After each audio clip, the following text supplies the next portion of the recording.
the sex worker that was with him said the last thing he did was jump up and click his heels and say, "This is great," and then fell over backwards. She didn't know he died. She was just like, "I'm gonna get out of here." 65, 65, 65. You played in Coneheads. Mhm.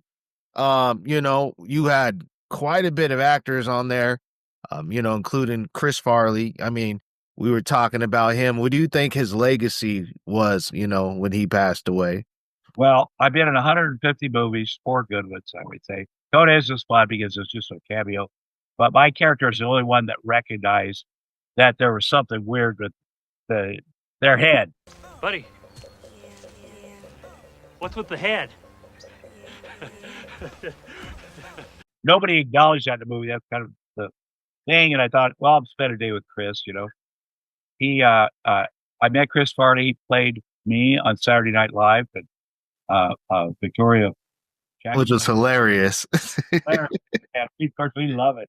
And like maybe Tom went to a drug clinic, you know? I got in the taxi and went to treatment. Yeah, but like they said. And so we went out to host the show, and Laura Michael said to me, "Hey, spend some time with Chris Farley because I think you guys have a lot in common." And I'd been sober for a while, and so we did have like he's from Wisconsin, similar, growing up, and he really wanted to. He needed to get sober, so we stayed. He did my HBO specials. I had him on Roseanne. He played my brother in all of my TV shows.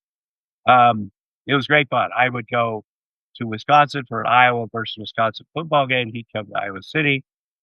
He was the best man at my wedding, second wedding, and very close. And then I was getting ready to go out and host a show by myself, and it was Chris's 3-year sober birthday. And so I called and couldn't get hold of it. Then Laura Michaels called me and said, I have bad news. He's in his office, and he's crying so loud he wants everybody to hear it. I knew he'd relapse. So, I get him on the phone. Then he goes back to rehab. This is a thing happened. He's doing great.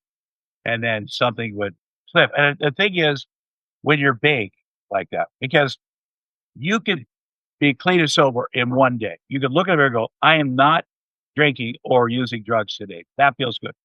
But when you're 300 pounds and you look at it like, this could take a while. I ate healthy today, but Jesus.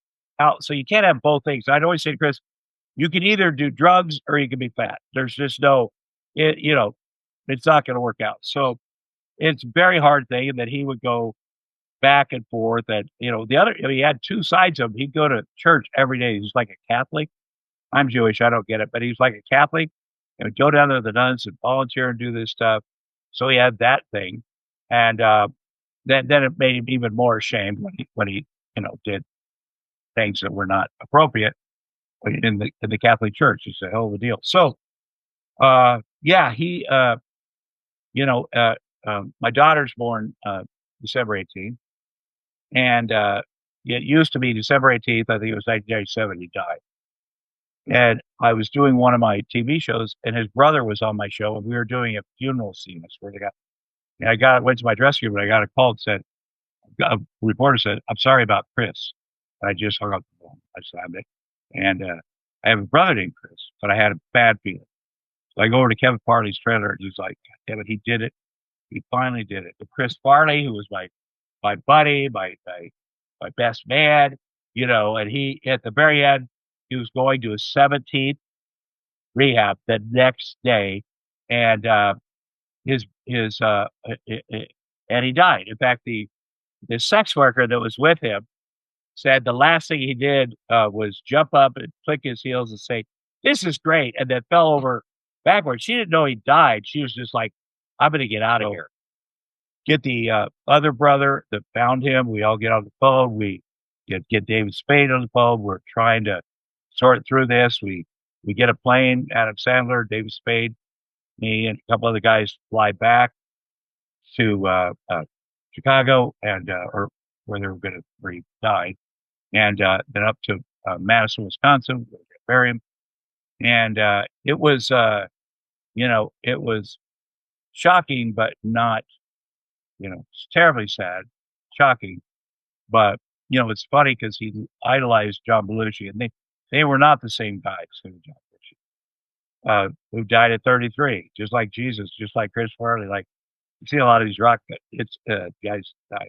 But that made Lorne Michaels super much more on top of Chris, because he said to me, "I lost John. I'm not going to lose Chris. I'm kicking him off the show before that." And he was suspended for periods of time, and then Chris would go back, but Lorne Michaels did his best, man. Like, he was, and it hurt the show for Chris not to be there. It wasn't as funny without Chris there, but he'd do that because that was the right thing. So I think the year he died, he went back one more time. He was so big, out of breath, this, that, and I knew the other stuff was coming with that. He's in New York, and that's where he started heroin, for instance, but he did it all, you know. So I had a bad feeling. He came to my set of my show. I think his brother, for the live taping. We took a picture. He and I and Michael Rosenbaum, I think, and he looked rough. He was funny, of course, but he looked rough. This right before he died. So every December 18th, when you get an anniversary, something like that, you're like, ugh, for the grace of God, go on. But my daughter was born December 18th.